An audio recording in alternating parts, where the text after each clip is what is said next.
Hi, I'm Branko Kral, and you're watching the first episode of the Programmatic SEO Makeover. I'll walk you through how my client's client turns data from an ugly government site into a structured content program that scales big. I'll also show you how Zillow works that way too, and how you can do the same. You may choose to listen to me because I'm a growth consultant and business person who currently leads a sprint for helping Daydream get established as the go-to authority on programmatic SEO. And in my previous position, I led the revival of Backlinko's traffic and authority, and also Traffic Think Tank's first true traffic growth stage. And before that, I've started and run and sold my own content agency. I've also been a director of analytics. This makeover is a part of our content cluster centered around the complete guide to programmatic SEO that we just published on Daydream. Daydream is a company that automates programmatic SEO for clients and customers while keeping content quality high, which I appreciate very, very much. Go find the guide in the comment link or on the Daydream homepage with daydream.com.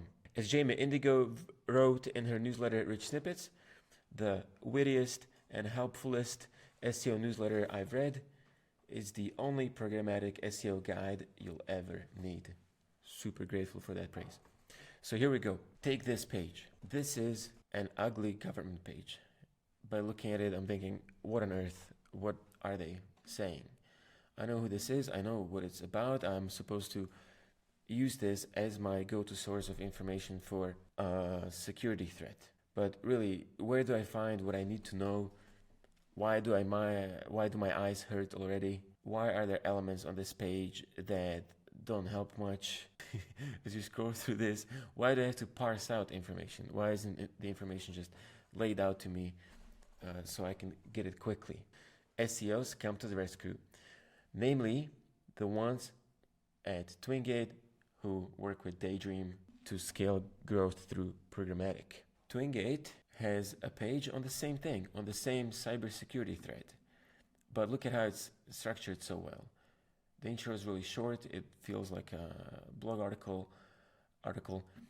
Here I get one of the most frequently asked questions on this topic of security threats and this specific security threat. What should I do? Of course, super actionable. Do I find it in a catalog that's a known authority? How is the weakness evaluated based on its threat level? And then for more details, instead of this ugly table and more ugly stuff here, I get a quick comment with a handful of links. This is consistent with how I'm used to consuming quality content when I really want to learn something and get something out of it. With even just the inverted pyramid applied when the most important two sections are at the top. At the same time, we're marketers, so we have a prominent sticky CTA. Love this, love this, love this. Now, why does this scale? It scales because it's a programmatic strategy for XYZ cybersecurity threat. This is a threat with a known name, as those threats have names that get established. And if you think about it, cybersecurity threats happen all the time.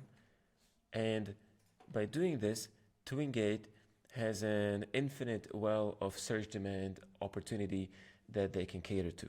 If you think still that this is a narrow market or that this search demand will have its limitations, well, it's true to an extent, but then Twingate applies the same approach to other topics. So for instance, XYZ, company name, data breach. What really happened when this company was attacked? And then again, these are known stories. So this is not from a government database anymore. This is from a few different sources, such as haveibeenpwned.com, company announcements, as well as news articles. These are often big news. And you can see how this one as well is using a part of the template for the cybersecurity threats, but then also a structure of its own where it takes you from knowing a bit about what happened, a bit about the threat in this case, or a bit about the attack in this case. You might just know that it happened and that's potentially all you know. But it takes you from that to knowing what exactly happened and what was done or what you can do. What do I know if I'm affected? What should affected users do if I'm affected? So now, how big does an approach like this scale? Twingate is maybe not a company you've heard of before. So how big does it really scale if you haven't heard of Twingate yet? Well, it scales as big as you want. When you look at Zillow, they do the same. They have these beautiful templates, interactive and rich in value, high information gain, and they become the go-to source for MLS data about real estate. This is a summary page for the Brooklyn location for duplexes. This is the first duplex on that list with, again, a template with exactly what people want to see, and then of course prominent CTAs that help Zillow monetize. And at the same time, when you think about it, I said that Zillow showcases the MLS database. It's not really their database. They didn't make it.